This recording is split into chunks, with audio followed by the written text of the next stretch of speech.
On a beaucoup parlé de la crise migratoire en Europe. Eh bien, maintenant, notre attention est portée sur une enclave espagnole au Maroc. Et Georges Mercier, analyste doctorant en sciences politiques au Centre de recherche internationale de Sciences Po Paris et de l'Université de Montréal, est avec nous pour nous aider un peu à comprendre l'enjeu. Salut Georges. Salut Alex. Bon, il y a une arrivée massive de migrants à cet endroit-là. Et là, ça suscite inquiétude et beaucoup de réactions en Europe présentement. Ouais. Puis là, il faut comprendre on est où. Ceuta, c'est une enclave espagnole au Maroc qui est située sur le territoire africain. On n'est pas sur le territoire de l'Europe, c'est une ville autonome qui est tout près du Maroc.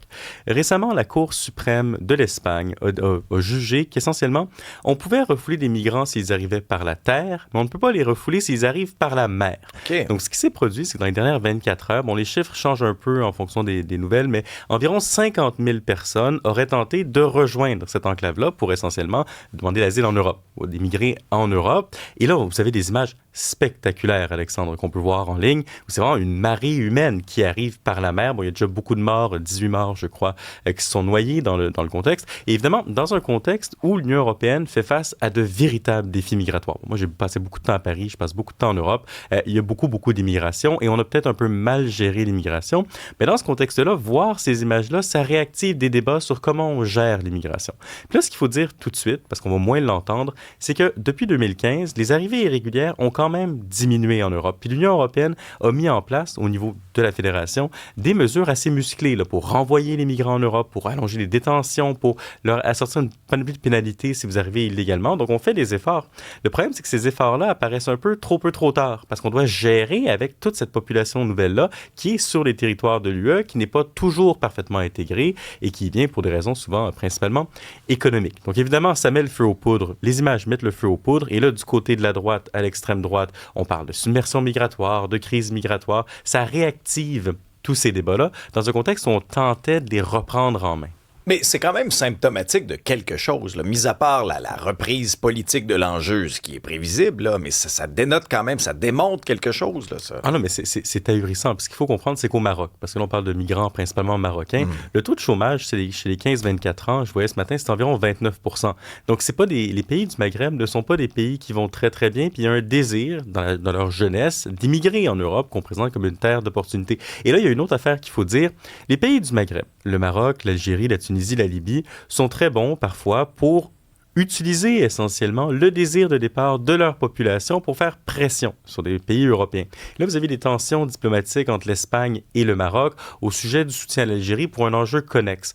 Ce que certains suggèrent, c'est que peut-être que le Maroc a volontairement assoupli ses contrôles proches de Ceuta pour permettre cet envoi de migrants-là et donc faire pression diplomatiquement sur l'Espagne. Les prochains jours vont être intéressants à ce sujet-là. Chose certaine, un autre dilemme qui est fascinant en Europe, c'est que vous avez un espace commun, l'espace Schengen, où il y a une libre circulation, mais les pays n'ont pas nécessairement toujours les mêmes politiques migratoires.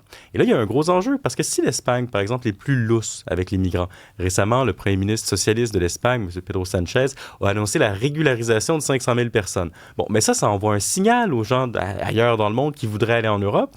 Et donc, comment les autres pays de l'UE réagissent? L'Italie disait essentiellement, on devrait peut-être limiter la circulation à partir de l'Espagne. Bon, mais ça va contre l'espace Schengen, contre la libre circulation. Donc, beaucoup de tensions politiques en Europe. Moi, ce que je trouve intéressant, c'est s'ils sont capables, les Européens, de traiter cet enjeu-là avec maîtrise et rationalité, plutôt que tomber dans la joute politique, personne ne se parlant, personne ne voulant travailler en commun pour régler le problème.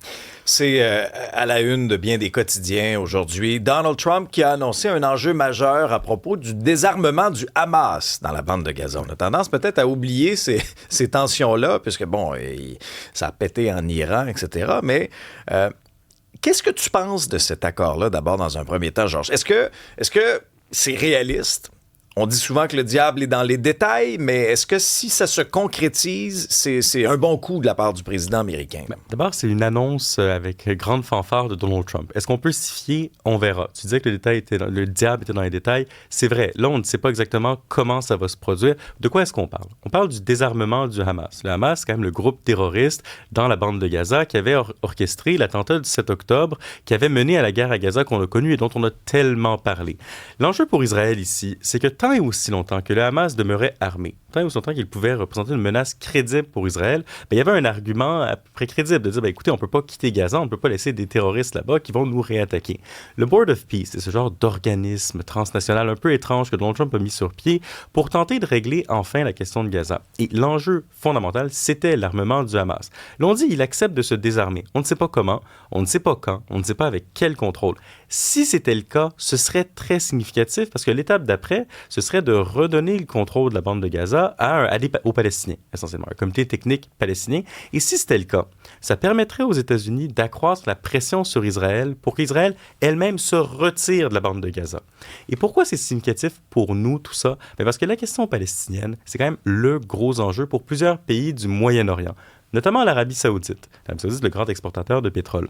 Bon, si on veut que l'Arabie Saoudite normalise un jour ses relations avec Israël, donc que, disons, l'Alliance occidentale puisse se renforcer au Moyen-Orient, puis qu'on puisse, lutter contre l'Iran de manière plus efficace, il faut que la question de Gaza se règle. Donc, si ça se règle ici, on est vraiment, vraiment loin de la coupe aux lèvres. Ce serait un excellent signal pour la géopolitique de toute la région, parce qu'on pourrait consolider, finalement, l'alliance de l'Occident par rapport à l'Iran. OK, mais là, justement parce que tu me parles d'Israël, je voyais la réaction, là. Les Israéliens sont bien loin de faire « Bravo, on est vraiment content de cet accord-là ». Pas du tout, Georges. Il faut comprendre que le 7 octobre, là, où plus de 1000 Israéliens ont été assassinés, mais ça a été un traumatisme gigantesque dans la conscience israélienne et donc il y a un désir de sécurité. Puis il n'y a aucune confiance du côté israélien envers le Hamas. Le point positif ici, c'est qu'on a quand même un président américain, à la personne de Donald Trump, qui est capable de faire pression sur Benjamin Netanyahou, sur les Israéliens, lorsqu'il le faut et lorsqu'il le peut. Là, si vraiment le Hamas s'engage à se désarmer et que les Américains décident d'inciter les Israéliens à remplir leur partie du deal, ça peut être très positif pour la suite. Mais il y a tellement de conditionnels, Alex, et c'est pas clair qu'on peut se fier à un groupe terroriste parce que le Hamas demeure un groupe terroriste. Ouais. Bon, il y a toujours la situation au Moyen-Orient qui retient l'attention, des tensions et les fronts qui se multiplient.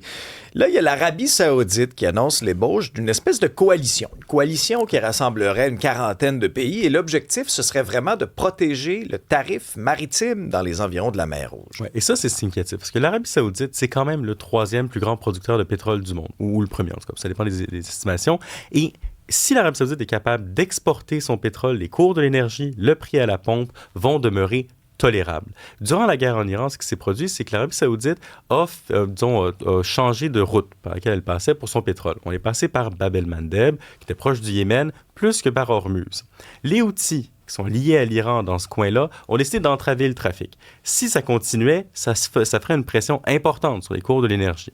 Là, ce qu'on annonce, c'est des négociations. Bon, il y aurait une réunion entre 43 pays pour créer une coalition navale qui protégerait le trafic. C'est le genre d'opération multilatérale, multinationale, qui pourrait nous donner une forme de sécurité puis de garantie dans le détroit qui est absolument vitale pour l'énergie mondiale. Là, 14 pays auraient signé une entente pour mettre ça en place. Si ça fonctionne, c'est aussi le signe qu'on est capable de travailler ensemble pour protéger l'énergie, pour protéger le commerce, ce qu'on n'a pas été capable de faire jusqu'à maintenant à Hormuz. Donc, signe positif quand même que pour l'autre détroit très important et stratégique, il y a peut-être de l'espoir si ça se met en place et si ça se concrétise, ça on le verra. Alors, souhaitons un apaisement parce que, en m'en venant ici, là, même ça remonte un petit peu. Là, on avait une petite accalmie au niveau de la hausse du prix de l'essence. Là. Je voyais encore 1,95, 1,96. Ça reste très élevé. Là. C'est ahurissant comment ça fait du yo-yo. Hein?